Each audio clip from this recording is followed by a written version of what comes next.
My name is James McDonald, ex-member of the Mob Piru gang. Used to go by Mob James. A lot of people know me by. I've been knowing Suge Knight since I think I was 14, 15 when we really kind of clicked. We was riding motorcycles together. We used to go out to Devil's Dip. His mama wouldn't allow him to hang with other people, so I would have to meet him around the corner to go riding. Come back, the first thing you hear, Miriam, get in the house, don't hang with them people. And we went to Linwood High together. When I got out the penitentiary in 1988, me and Suge came to the house and got me and looked out for me. We started doing security for his cousin, Big West.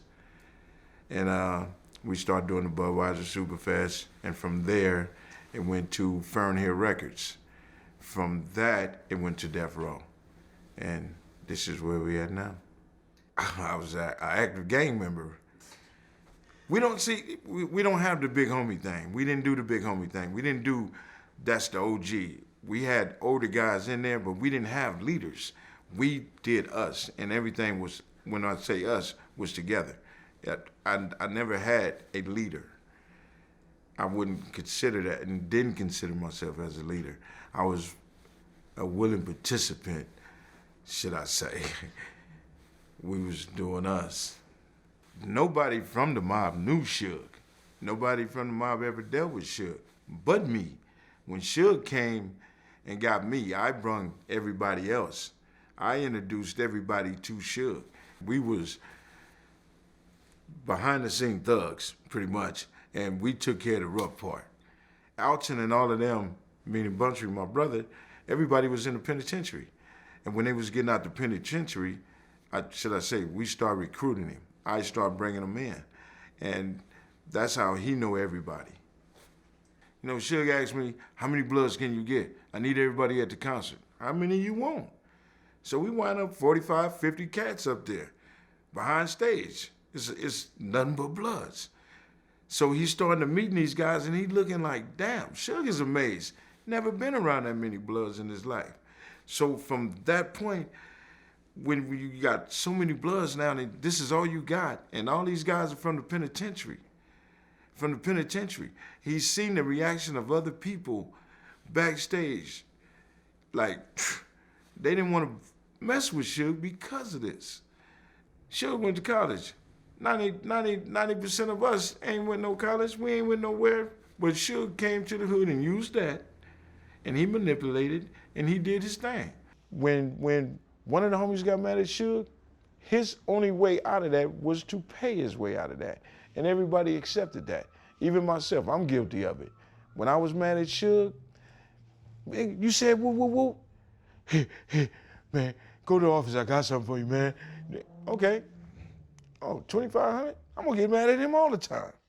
Money is evil. Money make you blind, and wasn't nobody looking at the big picture at the time.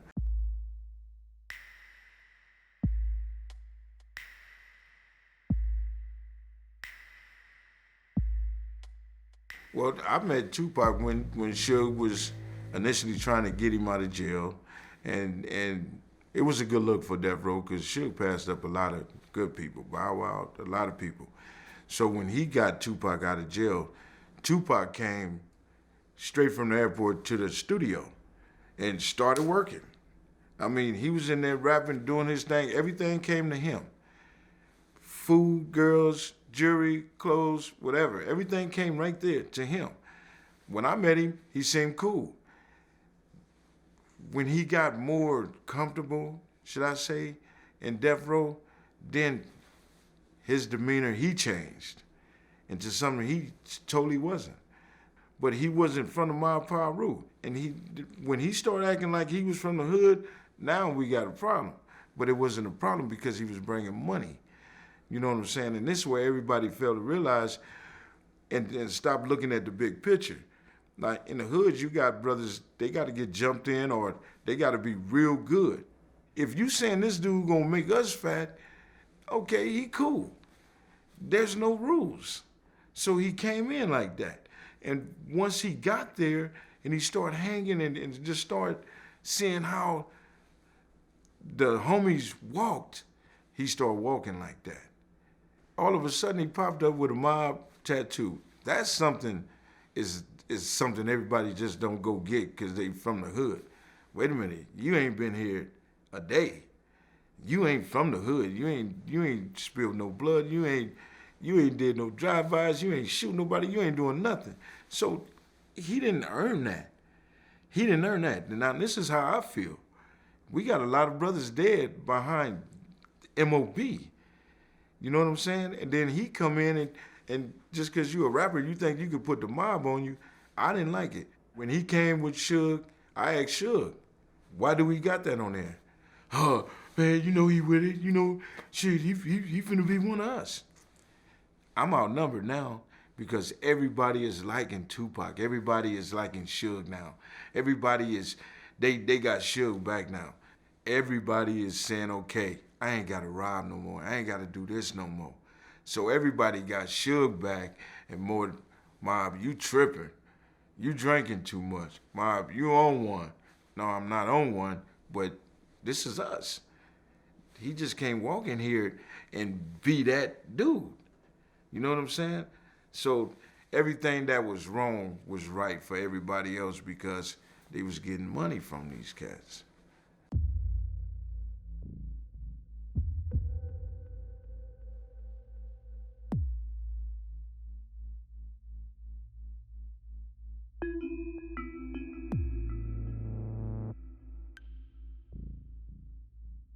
The only rival the mob had with Southsides before Death Row is that they was Crips, we was Blood. It is what it is. We run into each other, that's what it was. It didn't have nothing to do with this situation was a music situation. Brothers in the neighborhood, and I gotta explain this to y'all, everybody ain't got money. So when they came on the scene, just like Suge, it was an opportunity to stop doing what we doing and get this cheddar right now. And we ain't got to put ourselves, go to jail, to penitentiary for robberies and doing whatever we doing. This is easy money right here. And it's something I do best. If I can go out here and fight my rivals and get paid for it, I'm good. Let's roll, let's do this. And that's what it was on both sides. A lot of people don't understand. Everybody was like, the mob is tripping off of Southside because Southside is doing this. No, this is not a red and blue thing.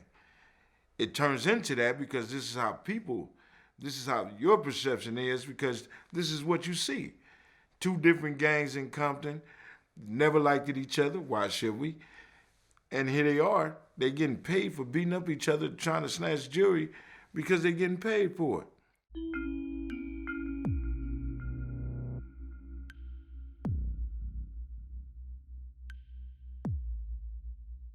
Those guys was greedy and hungry. 10,000? Let me see one. I'm snatching it. Well, them cats failed to realize my mama got on one of them chains that Suge passed out for Mother's Day. Gave them nice little chains. So these guys didn't care who they got the chain from. They was snatching them.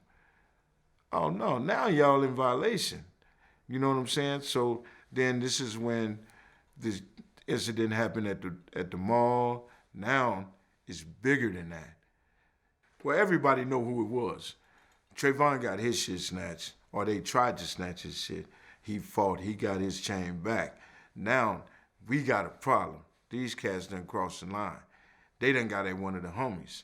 And who was it that jumped Trayvon? Baby Lane.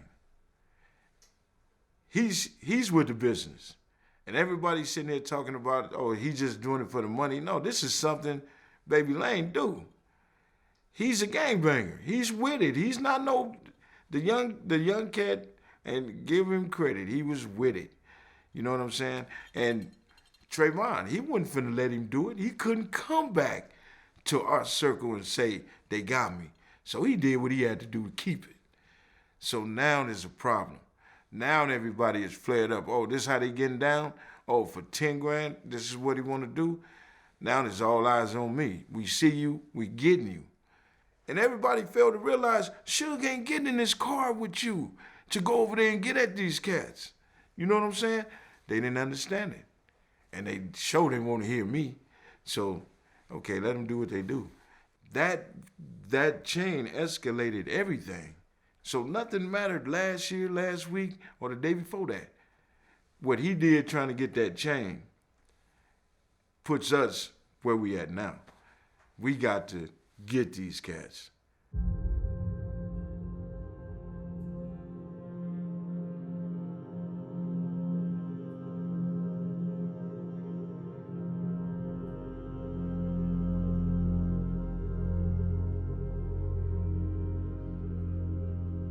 We had a function at 662, and with all of this going on with Southsides or whatever, we was hearing that they so-called themselves was coming to Vegas, so we had a red alert. Everybody was supposed to be ready.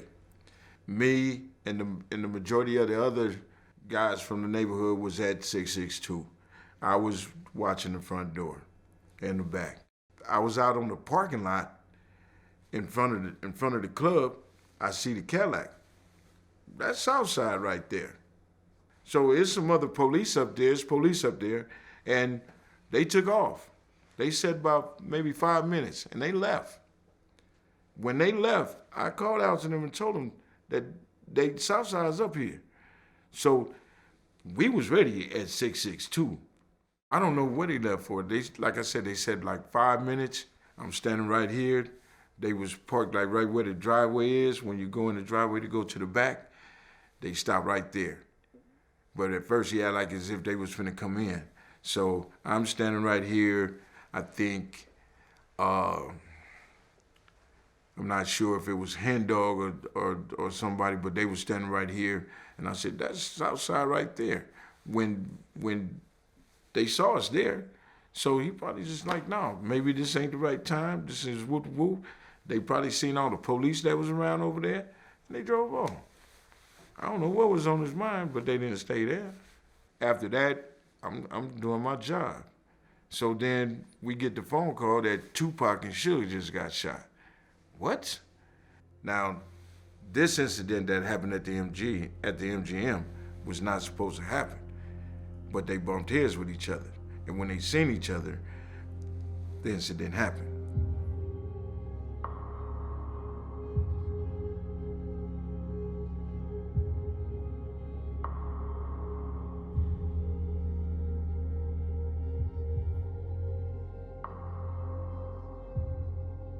Well, I know they jumped him. Trey told them that there he go right there, that little motherfucker go right there. Tupac took it upon himself, which he should have minded his business, like I said, and let the homies handle that. You ain't from the hood, so this not your business. But he trying to prove himself, took off. And when he took off, everybody else took off, which was gonna happen anyway. Tupac was the smallest part of this equation. It wasn't about Tupac at first. Tupac made himself the bigger man. When Tupac had 30 cats behind him, when Tupac knew that can't nobody hurt him because he got all these guys, Tupac changed. Tupac was spitting on people. Tupac was bumping into people. His attitude changed totally.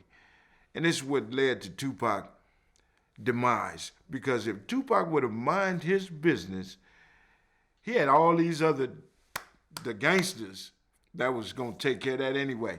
If Tupac would have stood on the side and watched, and if Suge would have said, no, you my money, you ain't finna get in no fight, get over there, Tupac would be still alive right now today. And this is the only reason why he died. He interfered in something he had no power in.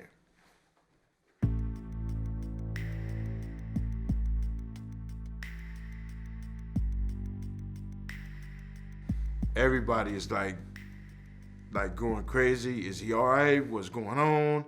Everybody was starting to leave and wanted to leave. Suge assured everybody he gonna be all right. Everybody was like, wow. Suge told everybody he got hit. The bullet hit his medallion. Supposed to hit his chain. Everybody started partying. Okay, like he gonna be cool. Harron came up to me and said, he ain't all right. Harron left and supposed to went to the hospital. And from that point, Heron never came back to the club. Everybody was at the hospital. Talking about Tupac was dying. He was gonna die. He wasn't doing too good. Right at that point, after the shooting, they came to the club, Southside just dumped on us. And that's all was said. So from that point, now we gotta regroup and say, okay, it's on with Southside. And that's all that was. Tick for tat. Y'all get ours, we gonna get y'all's. Everybody gotta understand. Everybody know it's Southside. We just had an altercation here. A little thug just got beat up in the MGM. Ain't nobody else there for it. Everybody know who did it. Everybody know what the reason was for. He just went for the direct target. He went straight after who hit him. Retaliation is a motherfucker. We, the homies, everybody had a meeting, got down together, and well, we know who did it. We know Southside did it. Now retaliation is Southside. It ain't directed toward Lane. So that's all that was. His name just started coming out because he was taking credit for it. He started telling people he did that. We decided basically his own. They just killed Tupac. And not because they just killed Tupac, this was my thing. Tupac was hanging with us. So everybody is looking at this as Tupac, the mob let Tupac get killed. So we couldn't have that. So it was just basically a not happening on our watch kind of thing. This the mob. We lose all kind of credibility. We lose everything if we let that slide. That's just like losing a homie to another hood and just wash it away and say, okay, cool. What's gonna happen after that? They're gonna come back and get another one. So let's stop it now. We'd have lost more if the hood would have said, well, shit, Tupac really went from the hood anyway. It didn't matter. He got killed on our watch. From a Compton nigga, you know what I'm saying? So, you do the math. There was no choice.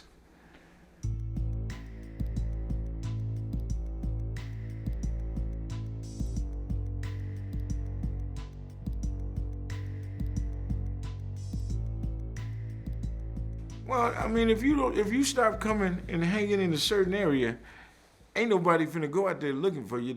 Gangbangers ain't private eyes. They ain't finna go sit and wait and now we do our homework, but they wasn't hanging on the block like that. It ain't like we didn't know what street they was on, but those streets was empty. They wasn't stupid. If they know it's on and there's gonna be retaliation, let's not hang out like this, or let's hang further back in the cut. You know what I'm saying? 9 times out of 10, when you in the car driving and you looking for something, you ain't driving like that. Because everybody know if you're driving like that and the windows down, they gonna start shooting at you before you start shooting at them.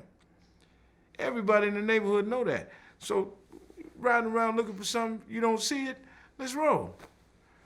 Let's roll. You didn't have Suge Knight in no cars trying to get the person that killed Tupac, and this his best friend. He didn't have that gang-banging mentality like we do. Suge wasn't quick to react when something like that happened. You know what I'm saying? If Tupac was my partner, if I gave a F about Tupac, it's right now. You know what I'm saying? This how you react in the hood when you lose the homie. It's right now. It's not next week. You know what I'm saying?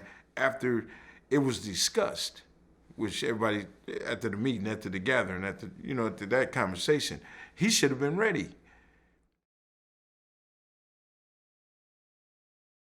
How is it that we, riding in Cadillacs, I'm talking about 77 Cadillacs, not no new shit, and Suge is riding in Benzes, Porsches, and all this, but we are still in Compton. When we leave Compton, we go into Bel Air, Beverly Hills, to his house. We not living like that. But we still doing what we doing here. And half of the guys was mad already because, man, why am I getting 800 and he getting 1,500? You know what I'm saying? But when we fight each other, here we go again. Go to the office.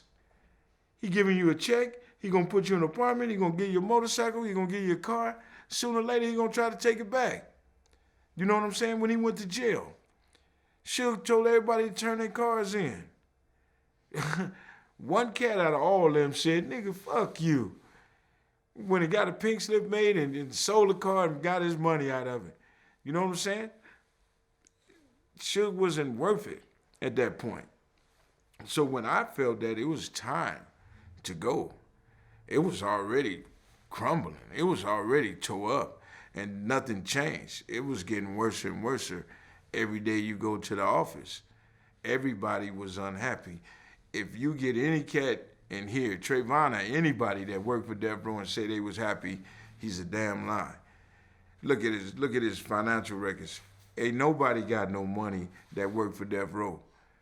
Nobody. No Buntries, no Mob James, no Timmy Rules, no Trays, no Rocks. Nobody. If you still alive, you broke. If you still alive, you doing time in the penitentiary because you had to find another way to make some money because he wasn't paying you right. You know what I'm saying? So, I mean, we got the short end of the stick, but we asked for that. You know what I'm saying? Because we allowed him. You got straight thug cats allowed this new cat to come in here and pay how he wanted to pay. You know what I'm saying? So it ain't Suge's fault. That's our fault. You know what I'm saying? But a lot of things he did, you got to ask yourself now. He's sitting in jail, crying, pretending to die. I'm blind, passing out. This ain't no gangster. This ain't no thug nigga. And everybody's still saying they love this dude. You know what I'm saying? I lost more than anybody. I lost my brother to Death Row Records. You know what I'm saying? And it kills me that these people can still say they love Suge. Suge is a clown. Suge is afraid of being where he's at because he ain't never walked this shit that we walked. He ain't us. Never been. But he's getting all this credit. Suge ain't the one that was picking people up, slamming them on the ground. He wasn't the one knocking people out. It was us. It was the cats behind him. You know, excuse me, but I introduced my brother to this dude when he got out of the penitentiary. Can you stop for a minute?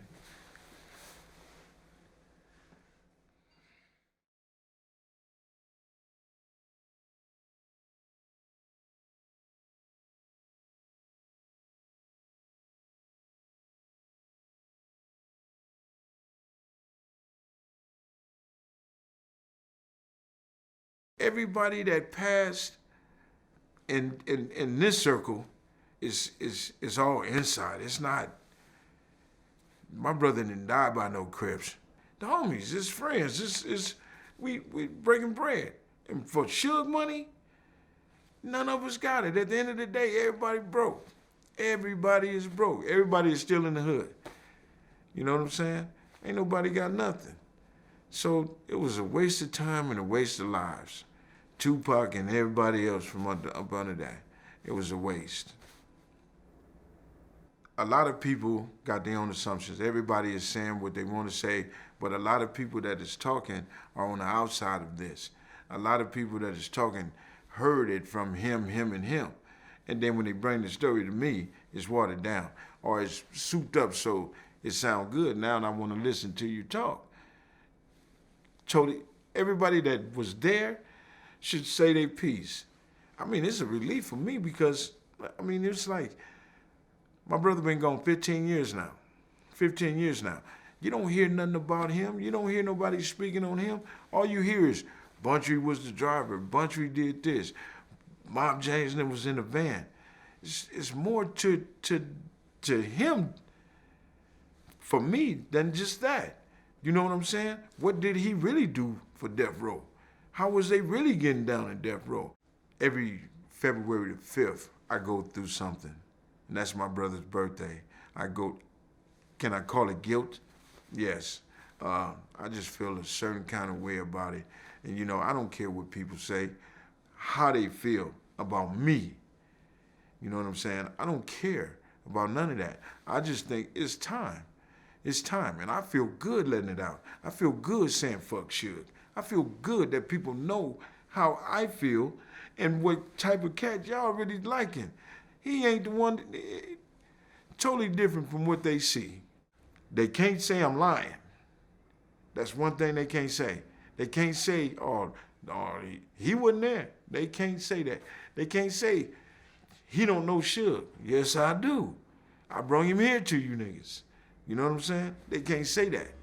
So to have somebody that really been there, been on the inside and know this will clear it all up. And whatever it takes to clear it up, that's what we need. That's just like exposing the devil.